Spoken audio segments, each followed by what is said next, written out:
Amables televidentes, gracias nueva vez por estar con nosotros en La Hora con Gregory. Qué bueno que esté en este escenario Ángel Locuar, abogado, político, escritor,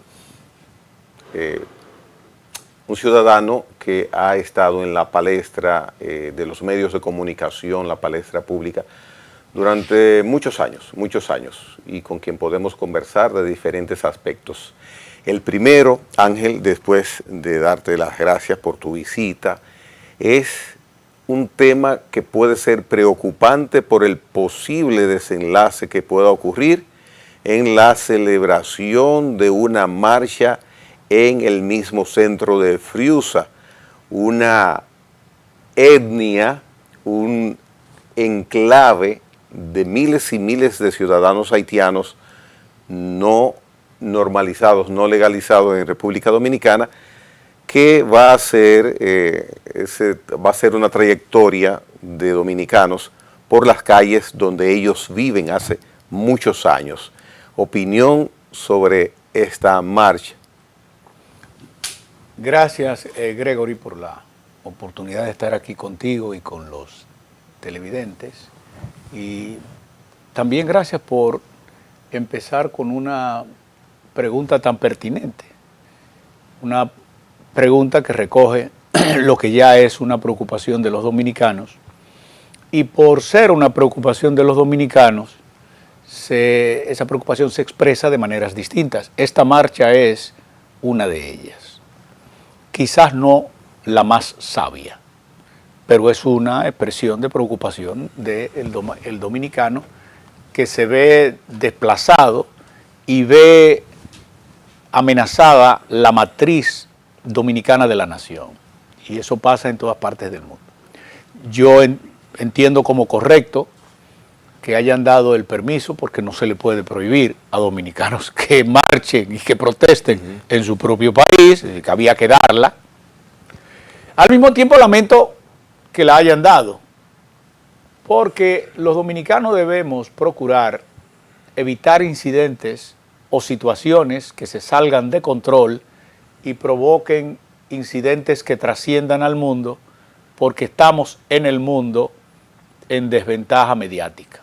Y uno tiene que saber cómo echa los pleitos cuando los echa. Además, porque entiendo que marchar en Friusa no nos resuelve nada. Marchamos en un territorio dominicano que está ocupado por haitianos. Eso es lo que queremos decir. Bueno, pero hay provincias en la frontera que están en la misma situación y hay barrios aquí en la capital, en el pequeño Haití, que está igual, y en Matamosquitos. Hay muchos lugares donde la situación de Friusa se reproduce en perjuicio del dominicano.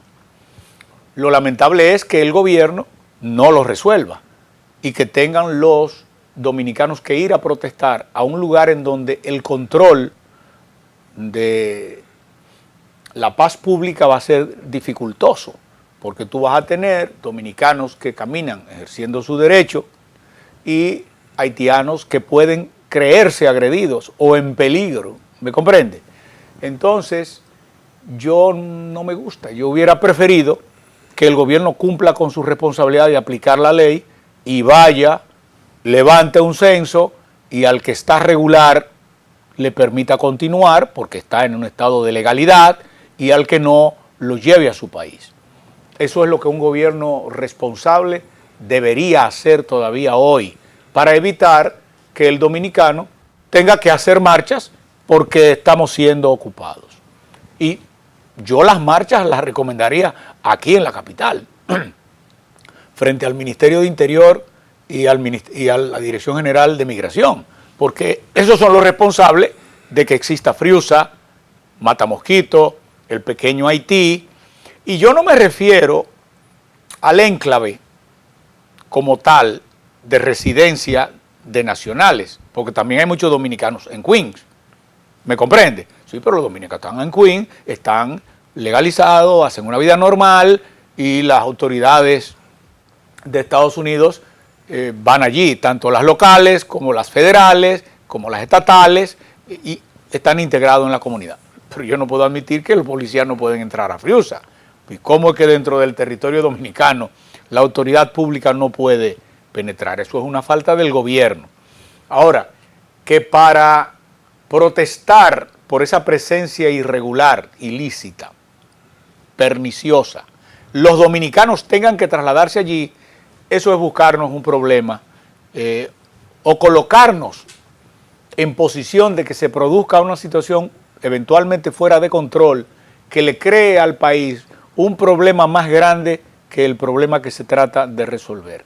Porque las faltas del gobierno en el tema haitiano, en puntos como estos que te estoy diciendo, va más allá de lo que la gente corrientemente comenta, de lo que la gente escribe y de lo que a veces cuando estamos en los medios de comunicación nosotros mismos tratamos.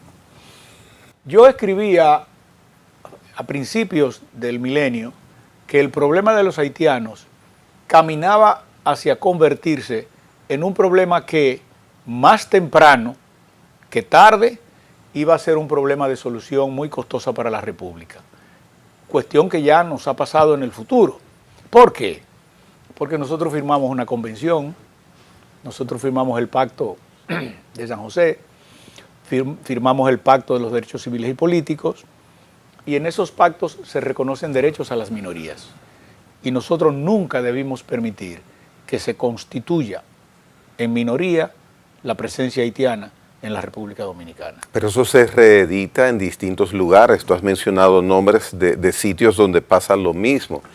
Tú mencionas el gobierno. Yo especificaría, y pienso que técnicamente es lo correcto, los gobiernos, porque no es que hoy ha surgido esa situación. Claro, el gobierno actual debe actuar. Ahora bien, ¿por qué el Estado no ha actuado de la manera debida? ¿Por qué ha permitido o le han impuesto esta situación? ¿No se explica, Ángel? No, eso es irresponsabilidad del Estado. Eso no tiene nada que ver con imposiciones. No. No, a Balaguer, yo recuerdo hablando con Balaguer muchísimas veces que trataron de imponernos. Yo estaba con Balaguer en una oportunidad cuando le presentaron que hiciéramos una zona de refugiados en la frontera en ocasión del derrocamiento de Aristide, y Balaguer dijo que no. Punto. Pero entonces los gobiernos han venido sucediendo e incrementándose esa situación después de Joaquín Balaguer. No. Los gobiernos, yo no me pongo a hablar tanto de los gobiernos porque uno tiene que ir midiendo. Es que la situación crece en cada periodo de gobierno. Bueno, pero hay que ver cuando es un problema. Por ejemplo, eso no era un problema. En los gobiernos de Balaguer nunca lo fue. Lo estoy especificando, a partir de Balaguer. Vamos viendo los otros. Eso no fue un problema en los gobiernos de Balaguer. Había un contrato de Estado a Estado para venir al corte de la caña. Muy bien. Nos atacaron muchísimo porque la mano de obra esclava, qué tal, y demás barrullos. Bueno, cuando Balaguer termina, todavía con Leonel, eso no es un problema. Y ya con Leonel casi no hay corte de caña. El corte de la caña ha descendido a un punto en que ya no es tan trascendente, ni siquiera la industria de caña es tan trascendente y no representa nada en las exportaciones dominicanas como antes representaba. De hecho, saludamos que hace poco se permitió de nuevo la exportación de Central Romana, pero fíjate que tuvimos la no exportación de Central Romana y lo que ocurría en la República Dominicana era que faltaba azúcar. Fíjate que lo que ocurría no era que se nos quedó un azúcar sin vender en Estados Unidos, sino que no teníamos ni siquiera para los dominicanos. Entonces, cuando viene Leonel, 96, 2000, esto no es un problema todavía. Es un problema en la magnitud en que hoy lo estamos tratando tú y yo del siglo XXI. Balaguer no estaba, eso no ocurrió con Balaguer. Bueno, comienza el trasiego de la mano de obra haitiana, ya no a la caña, sino al cultivo de arroz, a la recogida de cacao, de café, a la industria de la construcción y a servicios colaterales en el turismo. Entonces, bueno, el desarrollo del turismo, que viene siendo un eje de la economía hace 50 años, empezó a requerir mano de obra en la construcción en el este, y esa mano de obra en la construcción en el este empezó a incrementar su porcentaje de mano de obra haitiana. Yo no estoy en absoluto en desacuerdo con la mano de obra haitiana. Yo estoy en desacuerdo en que usted la permita de manera ilegal. Eso es lo que está mal. Claro, claro. No es que haya haitianos en la República Dominicana. No, es que estén de manera ilegal. Yo tengo haitiano en mi casa, pero tiene su pasaporte y su residencia. Desde que vino le dije, usted tiene 2 meses para regularizarse. El Estado Dominicano le ha dado todas las facilidades a los haitianos para que se regularicen.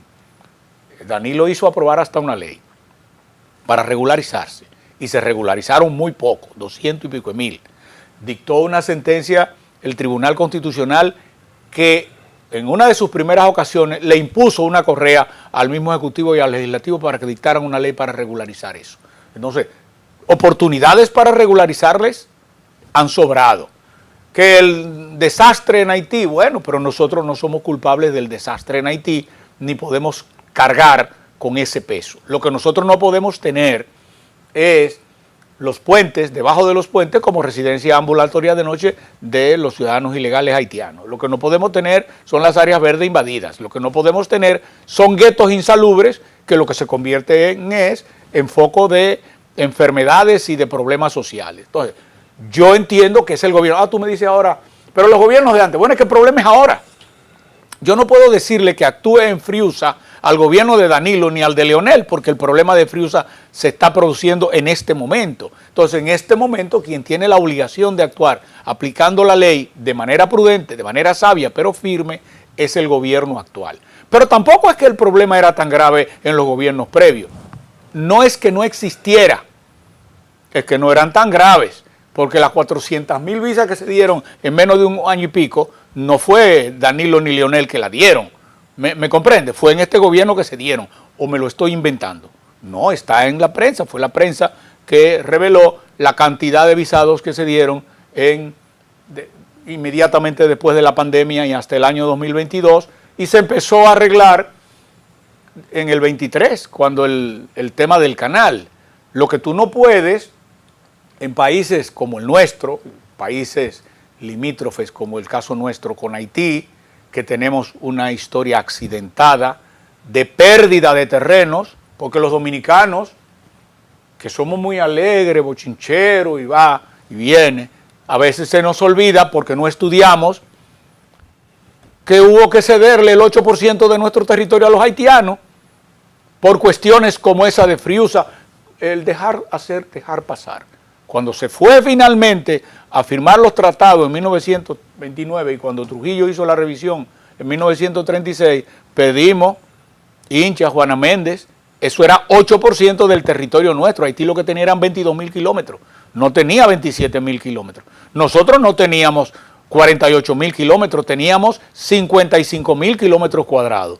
Y para quitarnos el problema de Haití, lo más fácil fue lo que quieren hacer con Ucrania. Pues cógetelo.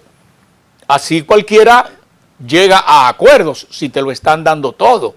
Está pasando otra vez, y está pasando otra vez por la postura poco responsable del gobierno.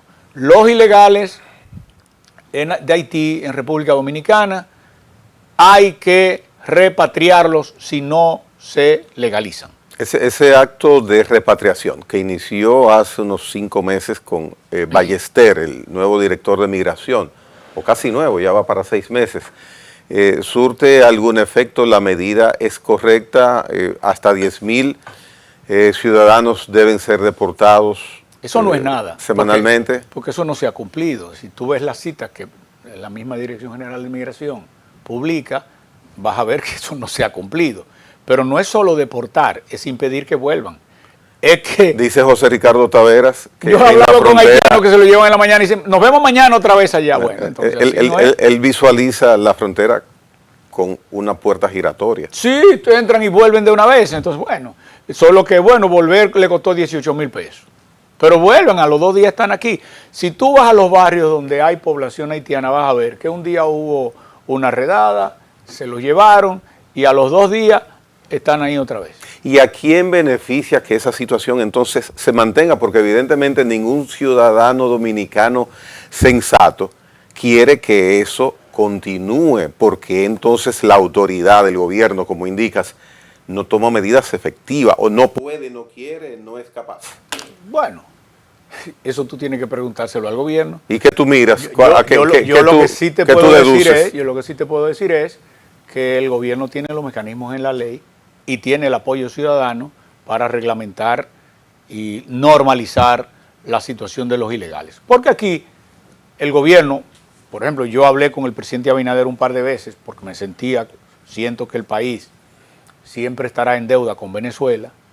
Le traté un par de veces el tema de los venezolanos, Chubasque lo traté con él. Es más, vi como que no me hacían caso y lo llevé al Tribunal Superior Administrativo. ¿En qué aspecto? En el aspecto de que nosotros debíamos regular el tema de la presencia de los venezolanos, dándole un espacio para que ellos pudieran regularizar su estadía en el país, porque ellos no podían obtener documentos. Los haitianos no tienen ni buscan pasaporte, pero los colombianos andan con sus papeles, los venezolanos andan con sus papeles. Entonces a los venezolanos se les dictó una medida de gracia y literalmente todos los venezolanos se acogieron a la medida de gracia y regularizaron su situación, y los venezolanos hoy tú lo paras en la calle y tienen su carnet de residencia. Entonces un país organizado tiene que procurar que esté organizado todo el que está en su territorio, porque es que la República Dominicana es responsable de la gente que está en su territorio, sea de manera legal o sea de manera ilegal. Entonces, ¿qué pasa? Que cuando tú tienes una población enorme que tú no controlas, las dominicanas no encuentran una cama en un hospital. En los hospitales dominicanos, las dominicanas no encuentran una cama porque 48,000 partos son de haitianas. 37% de los partos en la República Dominicana, en los hospitales públicos, son de haitianas. Han tomado el negocio de hacer tour para venir a parir a los hospitales dominicanos. Si están aquí y van a parir, entendamos, hay que atenderlas, porque eso es un derecho humano, el derecho de nacer, el derecho a la salud. Nosotros no podemos ponernos ahora a loquear que no atiendan a una haitiana. No, si está aquí hay que atenderla, lo que no debería estar aquí. Lo que el gobierno y ahí sí digo otros también, porque se lo propuse a otros, una vez lo conversé con Hipólito y una vez lo conversé con Leonel. Tenemos que cambiar la mentalidad y entender que nosotros tenemos un estadio de desarrollo mayor que el de Haití. Y eso nos hace responsable de algunas cosas en Haití para nuestro propio beneficio. ¿Cuál es una de ellas? Es que debería haber un cordón sanitario a lo largo de la frontera con clínicas rurales que no cuestan nada. El país tiene una gran experiencia en materia de salud primaria. Tenemos más médicos de la cuenta.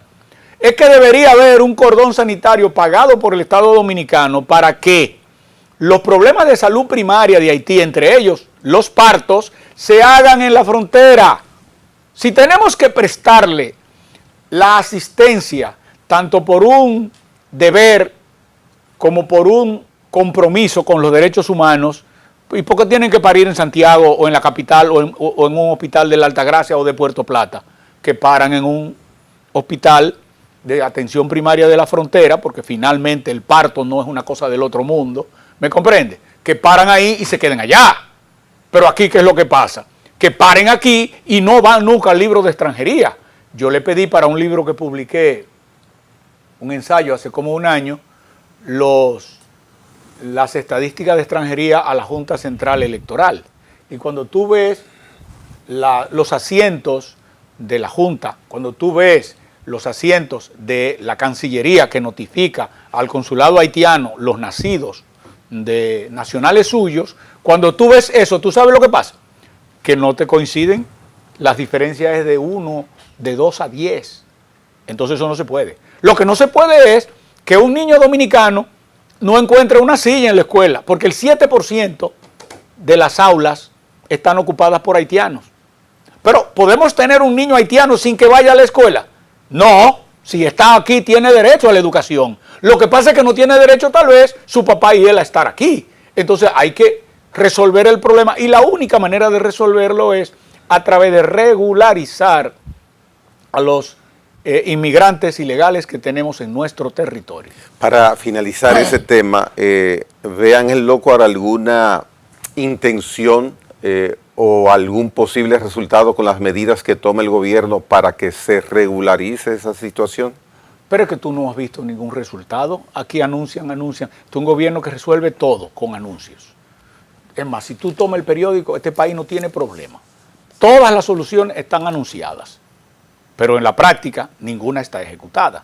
Es decir, ya desde el 23 estamos con eso y estamos en el 25. Busca los resultados, a ver. Pero busca los resultados, los mismos que publica el gobierno.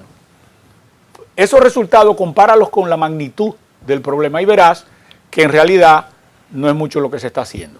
Pero cuando tú ves esos resultados, entonces ve en una labor de investigación periodística que puede hacer cualquier televidente en un barrio de la capital, ve y constata que es que al que se llevaron volvió. Entonces, ¿cuál es el cuento? Alguien tiene un negocio de llevar y traer. Ya, bien, vamos a hacer una pausa. Venimos en breve con Ángel Lockhart para hablar de otros temas de interés. Regresamos en breve. En breve volvemos.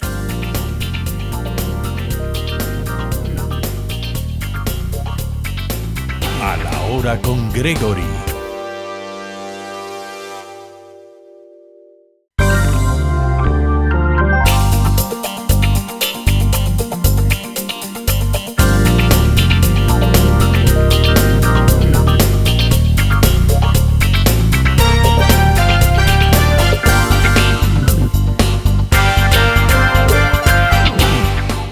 Bien, continuamos conversando con Ángel Lockhart.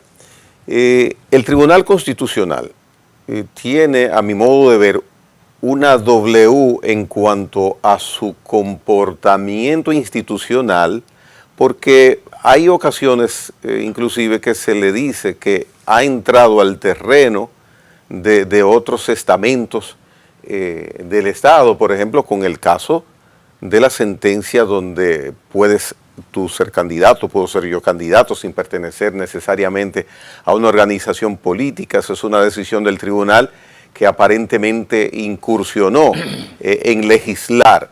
Entonces, precisamente, y tomo como ejemplo eso para que te refieras al Tribunal Constitucional, dos aspectos. Sus sentencias sufren un nivel alto de desacato, muchas veces por instituciones, por el Estado mismo, y segundo, el acierto de sus decisiones. Quería conocer la opinión de Ángel Lockhart al respecto. Yo pienso que el Tribunal Constitucional, que quien lo crea y lo entrega a un no amigo, sino a una persona de la sociedad prestante, pero no de su partido ni amigo, como fue el doctor Milton Rey Guevara, quien lo crea es Leonel. Y hubo muchas discusiones, él hizo bastantes consultas. De hecho, Leonel estaba más por la sala constitucional en la Suprema que por el Tribunal Constitucional. Oh.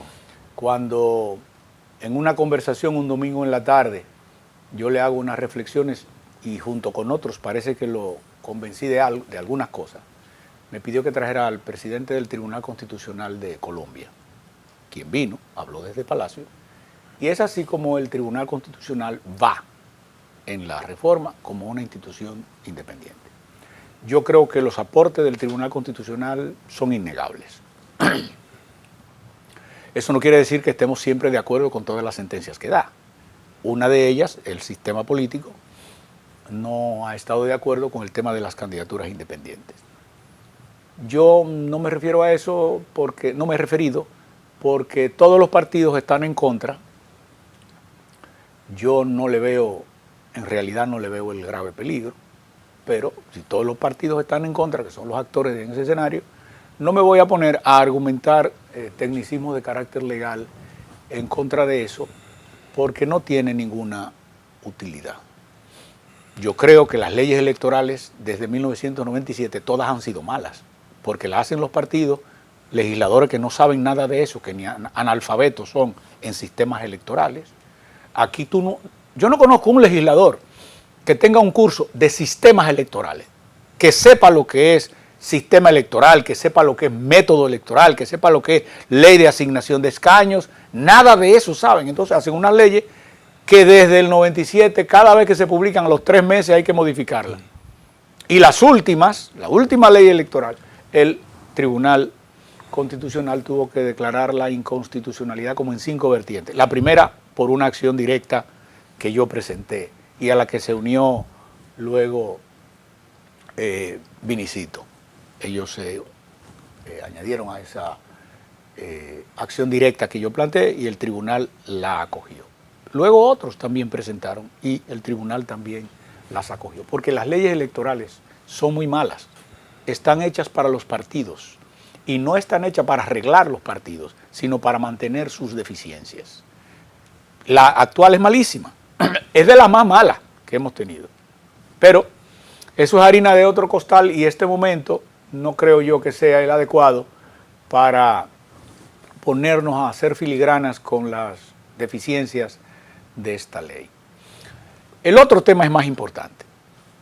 El otro tema es más importante porque el Tribunal Constitucional básicamente opera en 3 ámbitos. Mira los tratados de manera preventiva, los tratados internacionales antes de que el presidente los envíe al Congreso. Ahí no hemos tenido grandes discusiones hasta hace poco que hubo algo con los Países Bajos. La siguiente, que produce una cantidad grande de trabajo, es la revisión de carácter jurisdiccional, que es cuando una sentencia ya dictada en última instancia por la Suprema Corte de Justicia por algún problema constitucional va al Tribunal Constitucional. Yo creo que ahí el Tribunal Constitucional ha hecho una labor buena, ha enderezado y al enderezar de manera vinculante ha legislado, porque ahí hay un error. No, el Tribunal Constitucional es un órgano legislador, lo que no hace son leyes, pero es un órgano legislador negativo, porque es el único que le puede decir que no a las leyes. Me decía Yotin Curi tiempo atrás que había incurrido en legislar positivamente. Y bueno, ahí viene para allá. Es un legislador negativo, existe para ser legislador negativo, porque es el único que puede decir que una ley es contraria a la Constitución. Eventualmente tiene una especie de propuesta legislativa, que es cuando dice, esta ley hay que arreglarla y le doy al Congreso tanto tiempo para que legisle. Sí, para que el Congreso ejerce, sí, haga su función. Pero ya tiene iniciativa, porque le está diciendo al Congreso que lo haga. En algunas ocasiones interpreta y dice cómo se debe leer una ley. Bueno, si dice cómo se debe leer una ley, porque está mal escrita, cosa que no es muy difícil, porque el Congreso Dominicano tiene asesores para pagar en la calle, pero no hay nadie que revise las leyes. La industria de la industria de leyes. La industria de afectación al idioma tiene su asiento en la feria. Bueno, ahí la tiene. Hay otra que definitivamente no es una capacidad legislativa, pero sí es una capacidad normativa con fuerza de ley. Y es que cuando el Tribunal Constitucional dicta una sentencia, la sentencia es vinculante. En consecuencia, ingresa al ordenamiento positivo, sin ser una ley. Si el único que puede ingresar al ordenamiento positivo de la República una norma, debemos entender que cuando la ingresa es porque ha modificado una que existe, es el Tribunal Constitucional. Entonces, sí tiene. Lo que no hace él es ir a discutir las leyes a la feria, porque la capacidad de crear las leyes es una capacidad exclusiva del Congreso. Pero la capacidad de decir si están bien o no, o en alguna manera dar a entender cómo debe ser entendida y cómo deben verla los jueces, y es vinculante, es decir, forzosa, es obligatoria, es irrevocable, es irrevisable, es el Tribunal Constitucional. Entonces, creo que el Tribunal, en sentido general, el anterior y este, han hecho aportes. No creo que eso fue un foul. Creo que eso fue un hit, el Tribunal Constitucional. Ahora, no es un órgano al que están siéndole respetadas las decisiones, ni al tribunal que se fue, ni a este. Cuando se trata de acciones directas, la cosa es relativamente fácil, porque el Tribunal Constitucional simplemente dice que esa norma está incorrecta, viola la Constitución por tal o cual cosa, y el tribunal la saca del sistema, entonces ya no se puede aplicar. Ahí el Tribunal Constitucional no tiene graves problemas. Puede haber un loco por ahí que diga algo, pero la verdad es que ese no es el problema. Es cuando el Tribunal Constitucional acoge y por su propio imperio dicta una decisión. Por ejemplo, en materia de amparo, eso es frecuente, que el Tribunal Constitucional, que ya no debería estar conociendo amparo, porque antes sí, porque no había jurisprudencias, pero ya tenemos una jurisprudencia rica casi en todos los temas.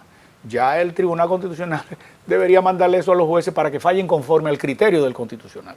Pero todavía el Tribunal Constitucional se decide a conocer todo y por su propio imperio fallar. ¿Es una recomendación o una crítica? No es una crítica, porque ellos sabrán por qué no lo han hecho. Pero yo creo que con la jurisprudencia que hay, ya no hace falta que el Tribunal Constitucional, en materia de amparo, conozca todos los amparos. Porque cuando a él le llega una sentencia del orden jurisdiccional y él entiende que una cosa no está bien, pero que debe ser enmendada, se la manda a la Suprema para que la sala correspondiente, conforme a ese criterio, juzgue de nuevo. Eso debería ser ya en amparo. ¿Por qué? Porque vive abrumado por la cantidad que hay amparo para todo. Vive abrumado por la cantidad, tuve la cantidad de sentencias que dicta. Y dice, bueno, pero esto tan como el Tribunal Superior Electoral, que 98,5 de todas las decisiones son actas del Estado Civil. Y cesa por 4 años sin hacer nada, ese tribunal no hace falta. Para conocer un día, cuando hay elecciones, un problema de un partido o un problema electoral. Bueno, entonces, ¿qué pasa con eso? El doctor Rey Guevara fue muy quejoso de los desacatos a las sentencias del Tribunal Constitucional. En una oportunidad dijo que había más de 100, estaba equivocado, había más de 1000 del Constitucional. Lo que pasa es que, ¿de cuáles se entera el Tribunal Constitucional? Bueno, el Tribunal se entera cuando él dicta la sentencia, porque cuando él dicta la sentencia y tú tienes dificultad para ejecutarla, tú vas a una unidad que ellos crearon tardíamente y que no funciona, y entonces ahí ellos llevan un récord de cuántas no han cumplido de las que ellos dictaron. O sea que son más las sentencias. No, espérate, pero es que el Tribunal Constitucional no va ni el 1% de la sentencia. La mayoría de las sentencias en materia de amparo se conocen en la jurisdicción de amparo que sea. En materia penal, en materia en la que sea se conocen, sobre todo administrativa, porque tú me estás hablando del gobierno, y entonces se conocen en instancia única y se recurren en revisión al Tribunal Constitucional. Cuando el Tribunal Constitucional confirma la sentencia, no dicta una sentencia nueva, simplemente confirmó esa. Entonces, el tribunal al que tú vas en dificultad de ejecución es al de primer grado. Entonces, en el Constitucional nunca se enteran. Pero esos son 9 de cada 10. Es decir, cuando el doctor Rey Guevara te dice que tiene 100 casos, es que él tiene 100 casos de la de ellos, pero hay 9000 de los otros. Wow. Pero nada más no es esa. Las otras sentencias de carácter jurisdiccional que son contra el gobierno tampoco se cumplen. Decenas de sentencias de la Suprema Corte de Justicia, ratificadas por la Suprema Corte de Justicia, y el Estado está pagando ahí un dineral, porque los jueces que ya están viendo que el Estado no cumple, porque a los funcionarios no le importa, porque no es de su dinero del que va a salir el costo de no cumplir, entonces no hacen nada. Entonces lo que hace el tribunal es que le impone un as-30. A veces lo impone tan simbólico que el que resulta perdidoso dice, pues, una sentencia va a pagar 100 millones, me pusieron 100 pesos diarios, no va a pagar eso nunca. Pago los 100 pesos diarios cada vez que me condenen en as-30. Eso pasa con frecuencia. Conozco un caso de una institución del Estado que arriba ya el monto de 500 y tantos millones de pesos en as-30. Es que no es esa. Y hay 2 sentencias del Constitucional desacatadas las 2. Bueno, hay muchísimas, pero el día que van a cumplir eso es cuando el tribunal le imponga el as-30, no al Estado, que aquí es un inocente. ¿Y a quién? Porque el Estado no es el que incumple, es un error que mucha gente tiene. Pero el Estado resulta perjudicado porque tiene que pagar. Sí, y eso es gravísimo.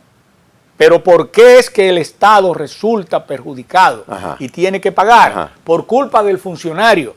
Es que a quien el tribunal debe obligar a cumplir la sentencia es al desacatador. El desacatador de la sentencia no es el Estado, porque el Estado expresa su voluntad a través de personas, de funcionarios. Quien te desacataba en obras públicas no era el Estado, Ministerio de Obras Públicas, era de Línea Ascensión, que no cumplía ninguna. quien te desacataba en educación no era el Ministerio de Educación que regula la educación por parte del Estado, no, era, ¿cómo se llamaba? ¿Cómo era que le decían? Ángel Hernández, el chinito, el de... Miyagi. Era Miyagi, que él estaba por encima de la República y no le daba la gana de cumplir porque venía de la República de Santiago y él no iba a cumplir la sentencia de los tribunales de la capital. Tú verás cuántas sentencias va a haber con astreintes condenando al Estado. Entonces el Estado es el que paga, pero es por culpa de los jueces. Es que usted tiene que imponerle la sentencia a quien la desacata. Y quien la desacata, bueno, es el Estado, sí, pero el que desacata la sentencia es la persona que dirige esa área del Estado. Entonces el astrente debe ir en contra del funcionario que desacata. Y ahí se va a acabar el desacato. Y hay que legislar para llegar a ese punto. ¿No hay algún recurso legal que puede un afectado una práctica? No, lo único que los tribunales tienen es que cambiar la práctica.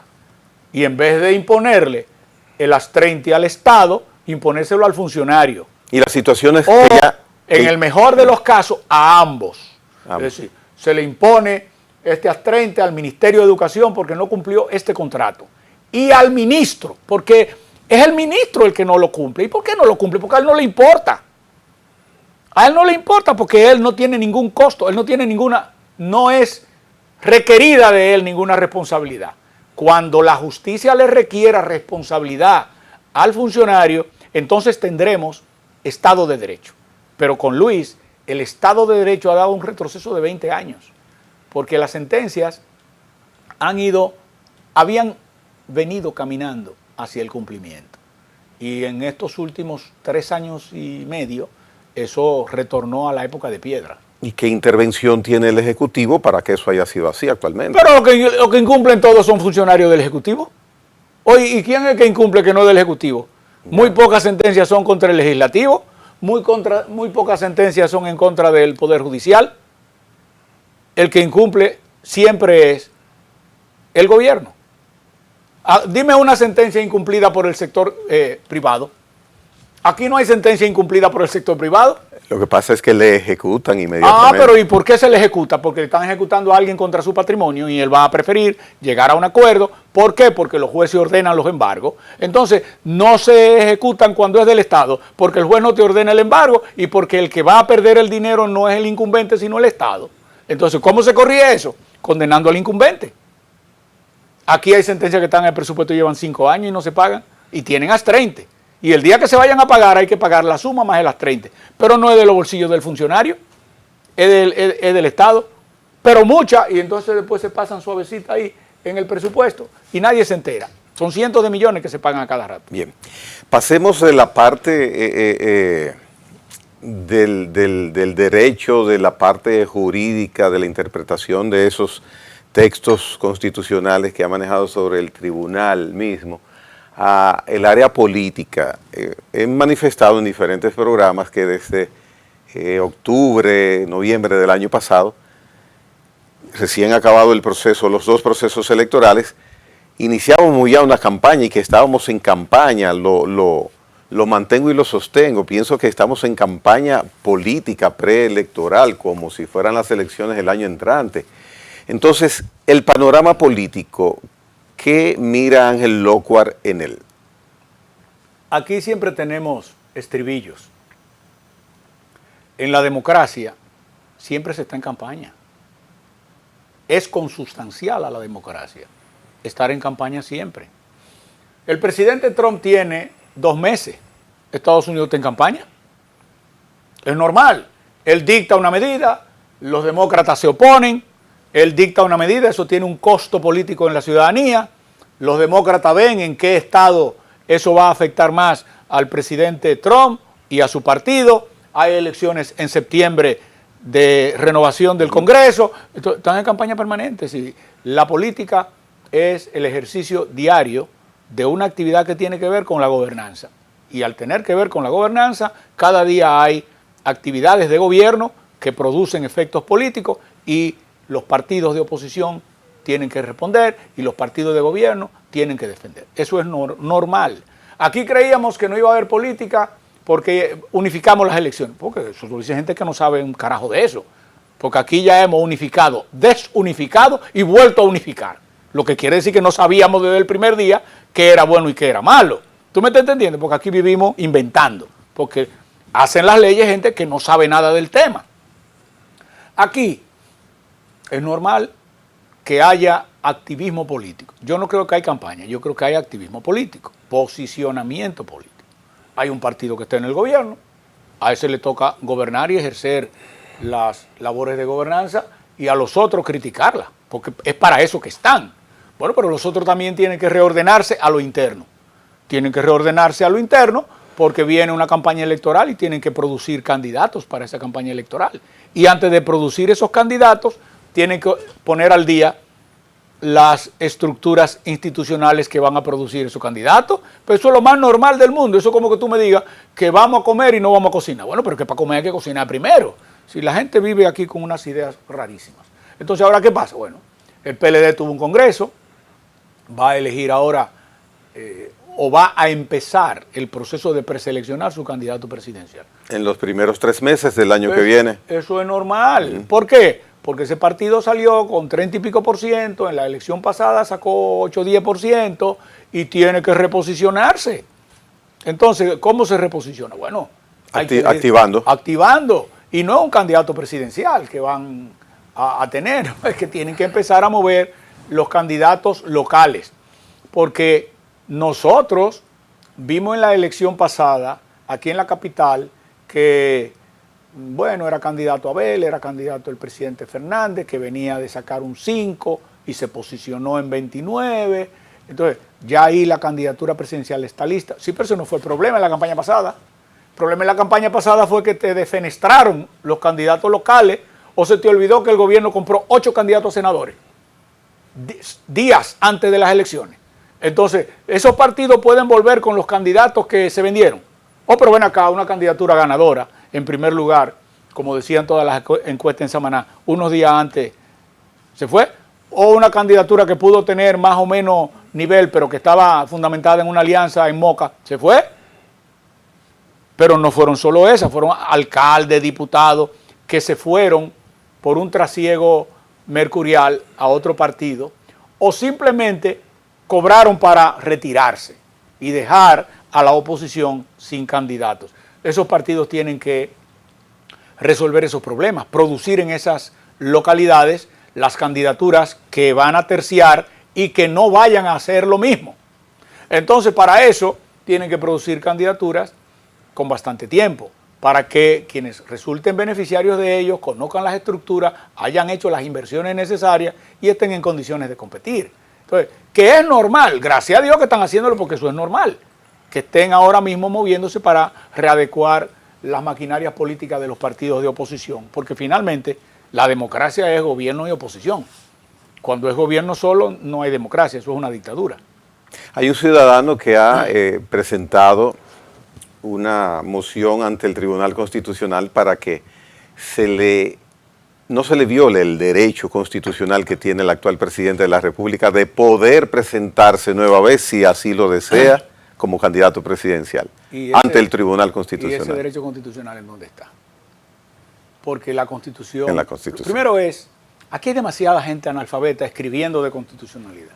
Nosotros tuvimos un Tribunal Constitucional, que ya te dije que hizo una buena labor. Pero ahí no había un solo constitucionalista. Aquí el derecho constitucional se enseñaba con una cartilla de Dotel y otra vieja de hace 60 años, que no tenía nada, lo único que describía es entidades del Estado. Aquí nadie sabía derecho constitucional. Aquí estamos aprendiendo derecho constitucional en los últimos 12 años. Entonces aquí, cada loco viejo, y no quiero decir que me refiera al que presentó ese documento, porque no lo conozco, pero ya he visto otro. Hay uno que es famoso lanzando diabluras y sale. Que ese sí lo conoces. Bueno, entonces, no me refiero a ese. Ya. Ahora. Al hecho. Para que una cosa sea constitucional o no, sea inconstitucional o no, tiene que no estar en la Constitución. Porque no es inconstitucional lo que está en la Constitución. Exacto. Lo que está en la Constitución, lo que puede ser es contradictorio con otro tema constitucional. La Constitución puede tener dos cuestiones que choquen. pero no que una de ellas es inconstitucional. En consecuencia, cuando chocan, bueno, el Tribunal Constitucional armoniza. Pero cuando tú vas en acción directa, porque el texto que tú llevas contradice la Constitución. Por eso que las acciones directas por excelencia son las leyes. Tú vas en acciones directas contra leyes, porque una ley no puede estar en contra de la Constitución que tiene un orden superior. O un decreto cuando el decreto es de carácter general, porque cuando el decreto es particular tú lo atacas en el Tribunal Superior Administrativo. O una resolución cuando es de carácter general, porque una resolución cuando es particular tú la atacas en el Tribunal Superior Administrativo. Entonces, aquí todo el mundo va corriendo para salir en la prensa, porque aquí el disparate más grande sale en primera plana. Tú te puedes pasar la vida haciendo el bien y no sale. Y alguien dice que tú hiciste una cosa, eso sale en primera página. Aquí todo lo disparatoso tiene asegurada primera página y una semana de comentarios, y el que lo hace tiene 15 segundos de luz televisiva. Aunque no tenga ninguna razón, aunque sea una cosa absurda. Entonces, se ha presentado un proyecto que va contra un transitorio. No hay ninguna norma que diga que un transitorio se ataca, porque el transitorio por su propia naturaleza es de carácter temporal. Y perime. Entonces, y es para una cuestión específica. Yeah. Pero además, si tú lograras que ese transitorio se anulara, entonces cobra vigencia la Constitución anterior, que Luis nada más podía ir 2 veces, porque eso del candado es un disparate. Ya la Constitución había previsto que nadie podía ser presidente en más de 2 ocasiones. En consecuencia, eso estaba previsto ya. Lo que vinieron ahora que candado, que además no hay ningún candado, la Constitución no puede ser encerrada, porque no puede ser pétrea. La Constitución representa la evolución de una sociedad, y la sociedad tiene derecho a darse en cada tiempo la regla constitutiva o sustantiva que ella entienda. Exacto. Así que tú no puedes poner un candado a la Constitución. Es un disparate del que se inventó la palabra, porque te digo que esto es un país de disparatosos y de funcionarios disparatosos. No, vamos a poner candado. ¿Qué candado del carajo? La Constitución no puede encerrarse en un candado, porque la Constitución es la norma sustantiva de una sociedad, y yo no le puedo negar a mi nieto, ni tú al tuyo, ni Luis al de él, que dentro de 20 años ellos tengan una necesidad y una concepción de la sociedad distinta a la de hoy, y se den una Constitución entonces conforme a esa realidad y no a la de hoy. Muy bien. Finalmente, la pregunta quiero que por favor la responda el jurista, el abogado, porque muy bien podría el político responderla. Es concreto, es posible. Es la siguiente. La Constitución Dominicana, finalizando el año pasado, fue modificada, reestructurada. La valoración jurídica del profesional del derecho que le da Ángel Lockhart a ese acto era innecesaria. Eso fue un acto de carácter cosmético que la dejó más fea. La Constitución estaba bien como estaba. En la nueva no se prevé nada que no estuviera previsto mejor de lo que está previsto ahora. Ya, muy bien. Quisiera agregar algo más. Que me encanta poder compartir contigo aquí, aunque me gusta más cuando vas a casa, porque allá te toma el café y aquí vi que no. Es que el de allá tiene un sabor muy específico, muy específico. Muchas gracias a Ángel Lockhart, que siempre está actualizado y siempre tiene la opinión concreta que él considera debe dar a temas que uno le plantea. La próxima entrega de La Hora con Gregory es mañana. Les espero.